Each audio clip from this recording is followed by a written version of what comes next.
Kantor Hukum Bisma Raya dan Partners melaporkan dugaan tindak pidana penipuan dan penggelapan.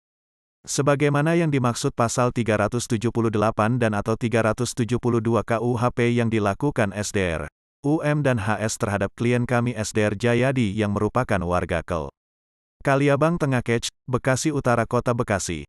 Menurut cerita saudara Jayadi, kejadian berawal dalam pengurusan pembagian tanah warisan tanah keluarga di Kaliabang Nangka, Kelurahan Perwira, Kecamatan Bekasi Utara, Kota Bekasi. Jayadi dikenalkan oleh pamannya almarhum AW, kepada seorang yang berinisial Udin, M yang saat itu masih aktif sebagai aparat keamanan, yang masih menurut cerita Jayadi, yang bersangkutan mengatakan sanggup membantu menyelesaikan semua masalah waris dan sanggup mengurusi semua dan tidak lama mengenalkan temannya yang bernama HS yang menurut cerita saudara UM, kalau HS ini adalah pengawas hakim seluruh Indonesia, dan biasa menangani perkara-perkara pertanahan, yang pada akhirnya saudara Jayadi percaya dan memberikan operasional pembiayaan yang besarannya kurang lebih 890 juta dari tahun 2015 sampai dengan 2021. Assalamualaikum warahmatullahi wabarakatuh. Waalaikumsalam. Dengan Pak Jayadi ya. Iya. Saat itu Bapak membuat LP tahun 2021. Betul. Saya juga pernah mengangkat link beritanya Bapak ya, kasus dengan Bapak Udin Muhyiddin ya. Iya. Dengan anggota TNI AD yang berpangkat kapten, tugasnya di Kodam Jaya saat itu Pak ya. Iya. Gitu. Bagaimana Pak perkembangan kasus Bapak ini, kronologisnya seperti apa Pak?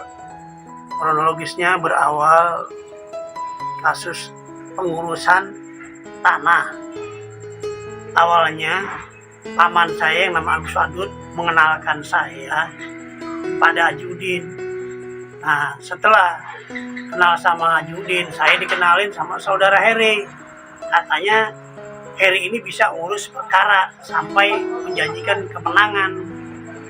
Nah, setelah saya ketemu Heri, dibawa sama Haji Udin ke Tranjik, ketemu Heri, terus ketemuan. Nah,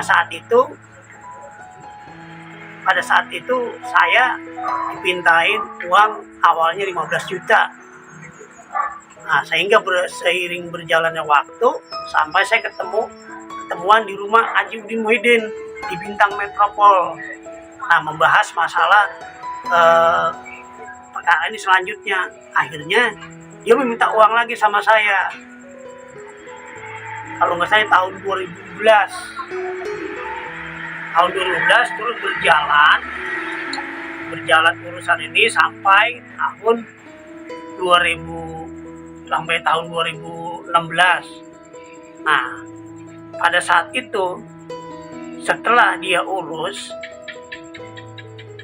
perkara itu, kalau saya ingat saya tahun 2012 bulan Februari sampai Mei itu dia minta duit sama saya. Mei itu sudah ada putusan dari PT Tun, kalau nggak salah tanggal 25 Mei. Tapi itu putusan udah selesai di Bandung, tapi dia masih minta duit aja sama saya sampai puluhan juta. Nah, saya pada saat itu dia masih jadi tentara aktif, saya percaya, saya pikir benar untuk mengurus perkara ini sampai istilahnya selesai, sampai tanah itu terjual. Pak Jayadi punya surat LP dari Polres Bekasi ya Pak ya? Iya. Sama surat pelimpahan ke kejaksaan Pak ya? Iya, ke pengadilan ya Pak ya? Pengadilan, betul. Kejaksaan Negeri Bekasi ya Pak ya? Iya. Terus yang satu lagi Bapak megang surat pelimpahan ke Denpom Pak ya? Iya. Apa harapan Bapak setelah surat udah sampai ke Denpom ini untuk oknum yaitu Bapak Udin Muhyiddin Pak ya? Apa yang Bapak minta? Saya setelah surat sini sudah nyampe ke Denpom Cijantung, saya minta keadilan biar Haji Udin itu segera diproses, ditangkap ya Pak ya? Ditangkap, karena saya ini Pak, ya Allah, sudah capek, sudah hampir 2 tahun lebih Masalah ini saya juga emang ditipu. Saya merasa ditipu, dibohongin. Sampai ratusan juta sama dia. Urusan kagak saya ngeluarin duit banyak. Sampai anak saya juga mau kuliah sekolah. Saya sedih, Pak. Pak, urusan ini nggak pernah selesai.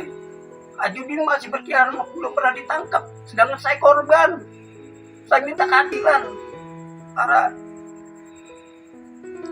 pimpinan Angkatan Darat, Pak ya. Saya minta Pimpinan Angkatan Darat yang tertinggi ya, Pak ya. tertinggi, ya. Bapak ini kalau data surat sudah lengkap, Pak ya. Sudah lengkap, ya. Dari Polres Bekasi, termasuk dari Pengadilan Pengadilan Bekasi. Negeri Bekasi atau Kejaksaan Negeri Bekasi ya, Pak ya. Iya. Termasuk ada surat dari Denpom juga, Pak ya. Betul. Mudah-mudahan Pak Jayadi, apa yang Bapak harapkan, Bapak Panglima tertinggi yaitu Angkatan Darat yang ada di Kodam Jaya dan di negeri ini, mudah-mudahan bisa menampung aspirasi Bapak yang sedang kesulitan, Pak ya. Iya. Anak-anak sekolah Bapak juga membutuhkan ya, Pak ya. Betul. Membutuhkan anak Betul, Pak. biaya sekolah, Pak ya. Iya, saya mohon minta perlindungan pada Pak Kasad Jenderal Dudung Abdul Rahman. Saya mohon Ajudin segera Pak ditangkap karena beliau sudah merugikan keluarga saya, anak saya, istri saya, adik-adik saya, dan juga saya minjem uang sama saudara-saudara saya karena dia yang nyuruh.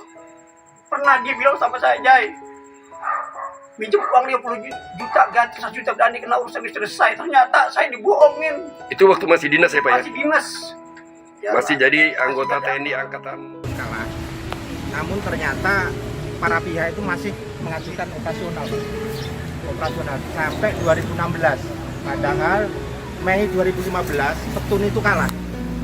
Sehingga begitu permasalahan itu ketemu kami 2021, dari 2015 2016 itu menghilang, 2021 kami somasi sampai kemudian pertemuan tidak ada.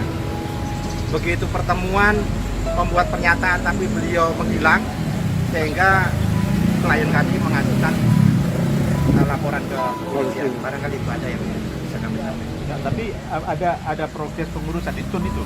Ya ini tanahnya. Iya, belum ada. Ya, yang bermasalah betul ini.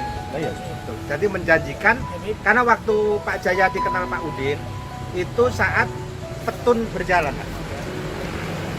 Itu pengurusannya daripada melawan yayasan yang punya. Iya, maksudnya itu diurusi Pak Udin itu. Bukan. Tidak, Petun tidak bukan. diurusan. Oh, ya udah. Udah Petun yang menjurus sama Ajudin. Tapi Petunnya kalah, Pak. Tapi dia tuh dibilang ke saya. Petun tahun 2000 Mei kalah. Terus 2000 Mei sampai Juni ke 2015 masih minta duit aja ke saya, Pak. Dia nggak bilang sama saya kalau Petun itu kalah. Saya dipinta duit terus dia sama Ajudin. Maksudnya gini, Pak. Iya. Jadi yang ngurusi perkara di TUN juga Pak Udin. Pak Ajudin. Tapi kalah. Tapi dia mesti minta duit aja sama saya.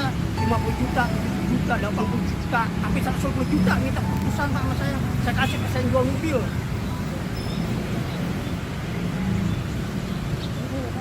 Udah ya. Kayak seperti ya. Melalui LPT. Sudah dimediasi tapi beberapa kali diklarifikasi oleh saudara penyidik di Harga. Tapi sampai sekarang undangan konfrontir maupun pertemuan tidak pernah dilaksanakan. Sampai pada akhirnya klien saya digugat Wan Prestasi. Yang kami sesalkan adalah bagaimana mungkin dia yang sudah mengeluarkan uang malah digugat seolah-olah dia tidak melakukan pembayaran. Jadi itu barangkali Mas, saya berharap dengan rekan-rekan ini bisa membuka terang benderang apa yang kita sama-sama perhatikan di persidangan tadi merupakan dagelan, di mana ceritanya orang yang sebenarnya itu ditipu malah sekarang digugat. Mudah-mudahan ini menjadi pembelajaran kita bersama. Kita tidak bisa masuk ke ranah administrasi Pengadilan Negeri Bekasi, namun pernyataannya yang seharusnya klien saya adalah korban malah digugat prestasi. Dan ini merupakan kekonyolan dan sangat merugikan dari pihak kami maupun klien kami, Mas. Dan saya berharap kepada Pak Kapolres, saya sudah menulis surat perlindungan hukum agar proses ini ditindaklanjuti. Namun ternyata klien saya dirugikan, digugat terkait hal-hal yang sebenarnya mengada-ada. Dan tidak menutup kemungkinan kami akan melakukan upaya hukum, baik itu perdata maupun pidana terkait pemerasan. Bagaimana mungkin uangnya sudah dibayarkan, sudah diterima oleh mereka, tapi mereka diperas, dituntut di pengadilan yang kita cintai di Kota Bekasi. Jadi itu saja. Oke, baik. Udah cukup berarti semua. Udah.